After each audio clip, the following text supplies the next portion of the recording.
Rates are reaching levels usually only seen during a recession.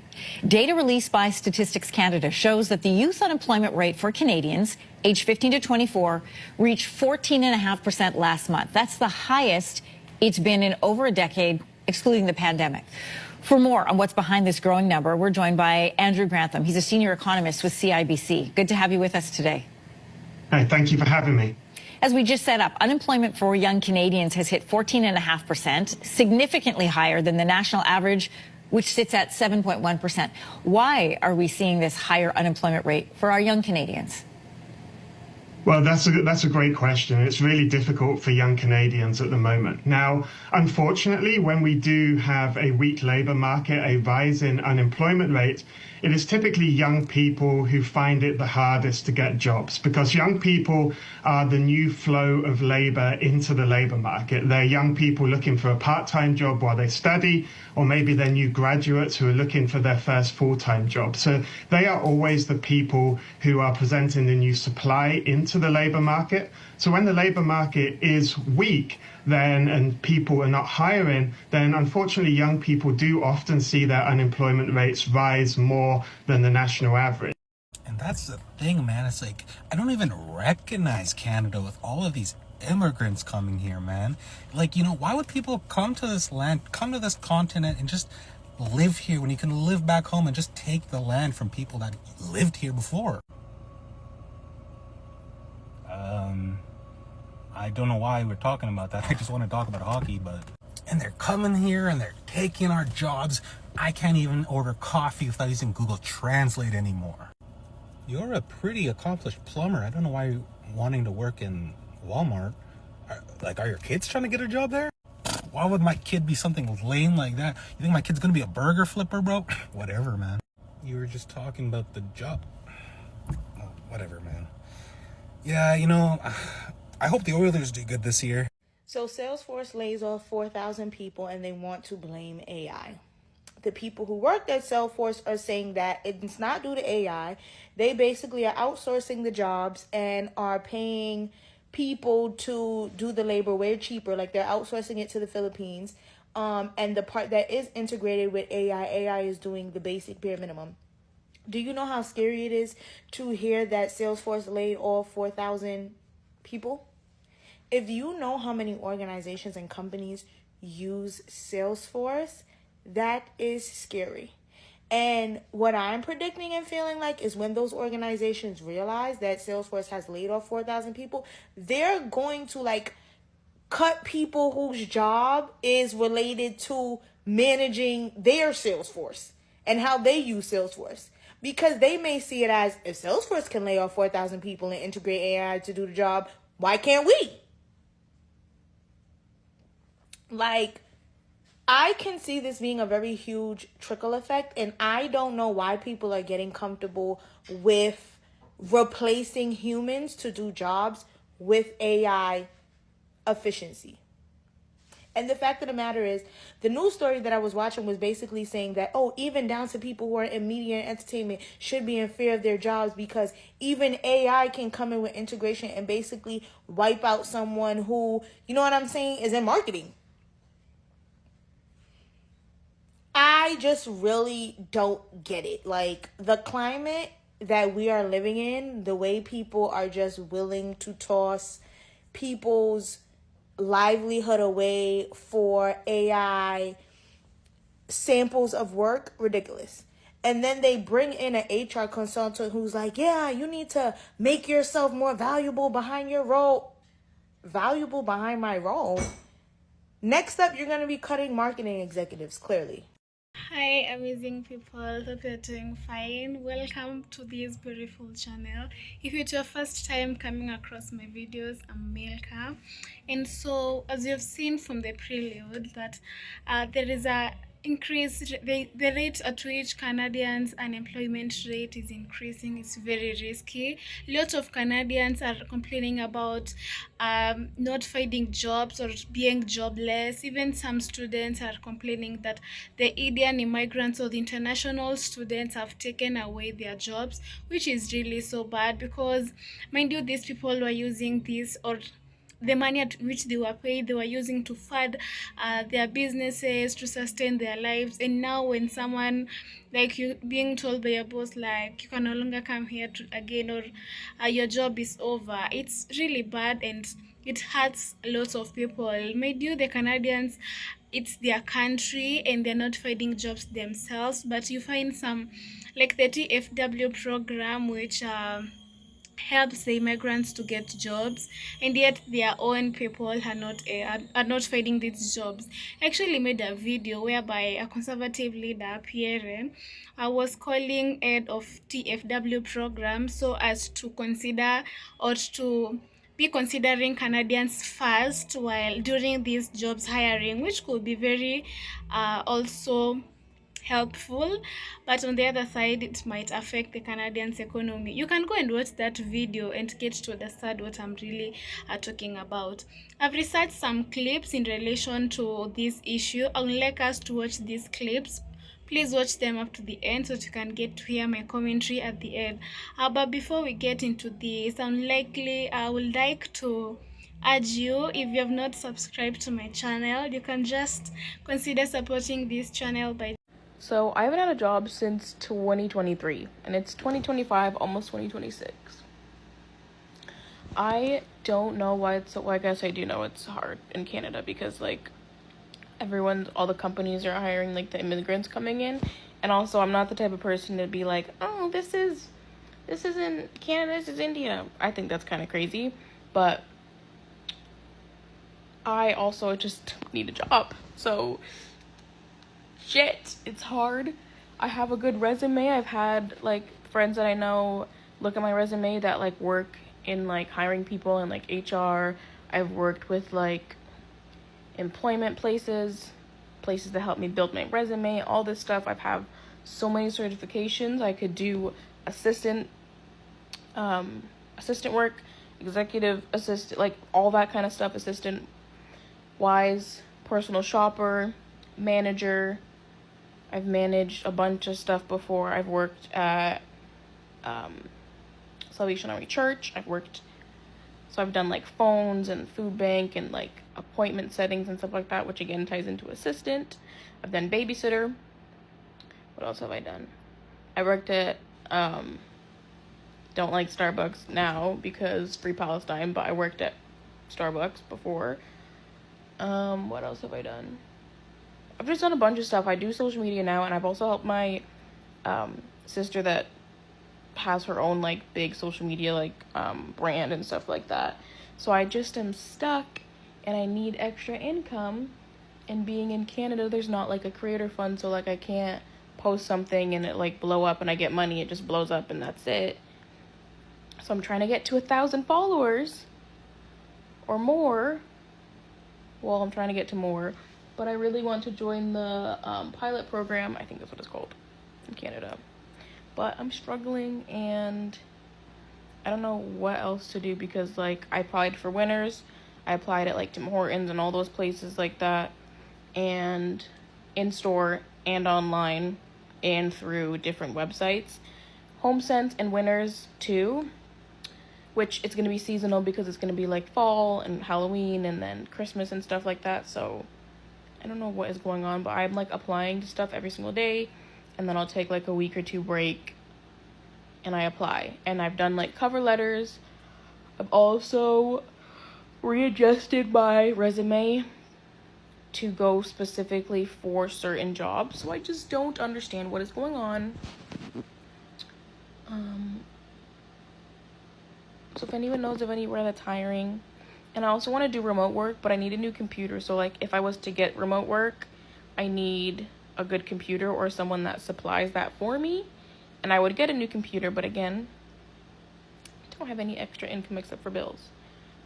So like what are the girlies and everyone, not even the girlies, what is everyone doing to make money out here? Like side hustles that don't cost, like, cause yeah, I could bake and stuff, but I need to get like a following, or not a following, but like I need to get people to actually buy my stuff before I just start baking, because then I'm just losing money. Or like other craft things or something. I'm lost. We just lost 66,000 jobs in Canada. and the unemployment rate has gone up to 7.1%.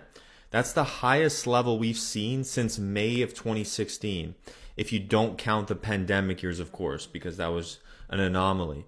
This is also the second straight month of job losses. July saw 41,000 jobs disappear. So we're clearly not talking about a one-off blip anymore. Something deeper is going on. So 66,000 jobs gone in August, 60,000 part-time and 6,000 full-time. Sectors hit the hardest were professional, scientific, and technical services with 26,000 jobs lost. Transportation and warehousing with 23,000 jobs lost, and manufacturing down 19,000 jobs. Interestingly, construction actually added about 17,000 jobs, which actually might be one small silver lining to the report. Now, economists have been expecting a gain of 10,000 jobs. Instead, we went backwards by a lot. That's a huge miss compared to forecasts. The unemployment rate is now sitting at 7.1%. And here's the thing, it would have been even higher if 31,000 people hadn't dropped out of the labor force altogether. So not only are jobs disappearing, but some people are actually giving up on looking for work. And when you compare this to the United States, it's not a Canadian problem only. In the US, job growth has also slowed dramatically since May, and their unemployment rate is edging higher too. The problem with this is when the US starts to slow down, and if they end up going into recession, it will only hurt us more here. Whenever the US gets a cold, we will catch that same cold and perhaps even worse. So let's talk about why this is happening. So part of the pressure is global. Obviously, tariffs of the US are still hitting Canadian exporters, especially in steel, aluminum, and autos. Even though some goods are eligible under that Canada-US-Mexico agreement, certain sectors are really getting squeezed. And when you combine higher trade with higher interest rates at home, it creates a pretty rough environment for businesses.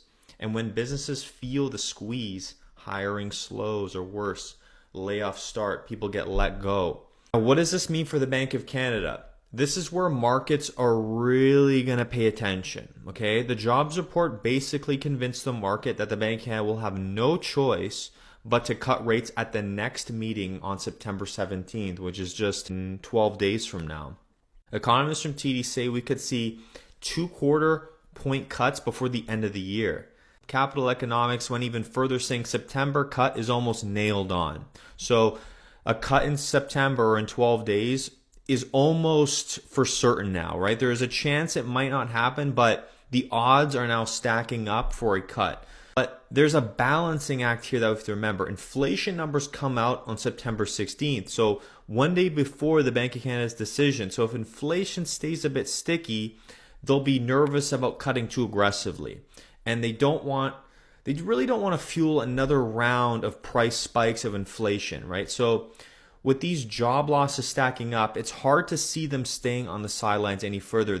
I feel like they have to make a move here, and we have to wait and see what happens. Wages did actually rise 3.2% year over year in August. That sounds decent when you read it, but when you factor in the cost of living, groceries, gas, housing, it doesn't feel like much relief at all. And this is the bigger issue. Canadians are already carrying record levels of debt, lines of credit, credit cards, car loans, mortgages.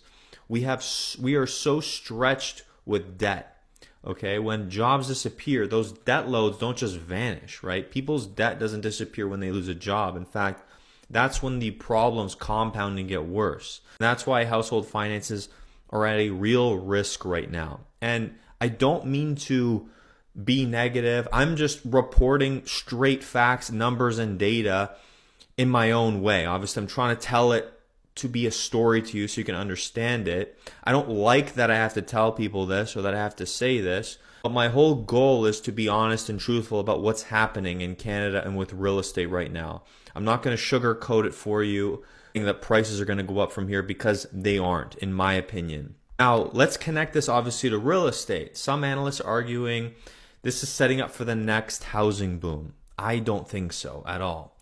Their logic is once rates get cut, borrowing gets cheaper, blah, blah, blah. Buyers will come flooding back like we saw in early 2022. The same old story. But here's where I push back. Rate cuts don't matter if people don't have jobs or if people can't qualify.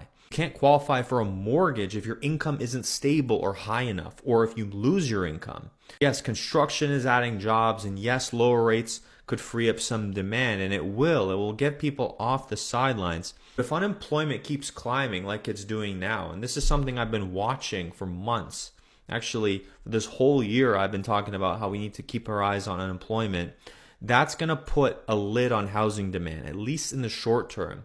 And on top of that, immigration levels, I talked about earlier, they're being slammed down. The temporary foreign workers or the non-permanent resident numbers are collapsing, right? People are leaving the country in massive numbers. And a lot of people are like, oh, I don't believe it. I'd like to hope that that data is real, and it should be real. We have to kind of assume it's real. I mean, if all the numbers are complete false, then what's the point of even releasing data or reports? So, I'd like to hope they are real numbers and believe they are. But here's my opinion, my take on this. We are in a fragile spot, and I don't want to tame that sentence. I don't want to make it sound like things are going to be okay. We are in extreme territory now. Both the job market and the housing market are vulnerable, okay? Especially with these unemployment numbers, and neither one can fully recover without the other. I do believe that real estate is cyclical. Obviously, we're in the down cycle, and prices will rise again eventually. I have no idea when, so don't ask me. It might be next year, it might be 5 years, it might be 10 years. But I don't think it's happening as quickly as some are predicting, especially people, in the industry, whether they're from the big real estate brokerage brands, Remax, Royal LePage, these companies, or the media, which tends to kind of promote these companies out there and saying that the housing market's going to come roaring back. Rate cuts are coming, but job growth needs to return before we see real momentum in housing. And not only that, if we see multiple rate cuts or big rate cuts, it signals to the market that we are in trouble. And that doesn't improve things right away at all. It actually tends to make them actually worse. So if you're a buyer today with secure job, long-term horizon, there could be opportunities, right? As sellers, they'll get a little bit of motivation by this news. But if your job situation is shaky and you're stretching your budget thin and you have a lot of debt, this patience might actually save you a lot of stress. Housing doesn't just run on interest rates. It runs on jobs, and it runs on the messaging from the Bank of Canada and the media and everything. And right now, jobs are disappearing faster than expected. I hate that I have to say this, but it does not look good. And I wish I thought the opposite, but I'm trying to be as transparent as possible with you guys. Things do not look good for the next 6 to 12 months. Let me know what you think. Back the channel, guys, and thank you so much for watching this video up to this point. I would really like to hear your thoughts in the comment section. What do you really think is leading to all this issue? What do you think can be done to avoid this high rate of unemployment in Canadians? I've really researched some of the reasons could be leading to all this issue. One is that due to the competition between the immigrants and the Canadians, or due to high rate of, or due to congestion or overpopulation in Canada, these people are getting it tough to get jobs, or because once people are very many in a certain area, it becomes tricky to get a job because almost everywhere is occupied. Even some of the Canadians they are supposed to just leave Canada, or they just relocate, and once these people just relocate, they want to go and start their job somewhere else, and maybe this can also lead to Canadians being unemployed. Even some of the businesses are saying that their jobs have been taken away by the advancement in technology, that is AI, and they require no more workers, leading to also unemployment. But this thing is really affecting Canadians, because when some don't have a job, you don't have a source of income to fund yourself, it might lead to mental issues. You can get depressed because you are relying on this money, or some Canadians even blame the foreign workers for considering hiring immigrants before them. Even some of the Indians who are owning some of the companies or businesses there, they are hiring only their fellow immigrants or their fellow Indians, leaving Canadians behind, which is also be a source of unemployment for the Canadians. I would really like to know what are your thoughts in the comment section. Like, what do you really think can be done to avoid all this issue of unemployment? For me, I think like the government should do something. Should like as Pierre was saying that they should call to end the temporary foreign workers program so as to always consider their Canadians first during these jobs hiring. What really do you think is supposed to be done? I would like to read your comments or your thoughts in the comment section. Please, before we end this video, I really like to urge you, if you like this video, you can consider just supporting this channel by just subscribing. Thank you so much for watching up to this point. I was your if it's your first time, I'm Milka. Let's meet on the next episode. Bye bye. Chew.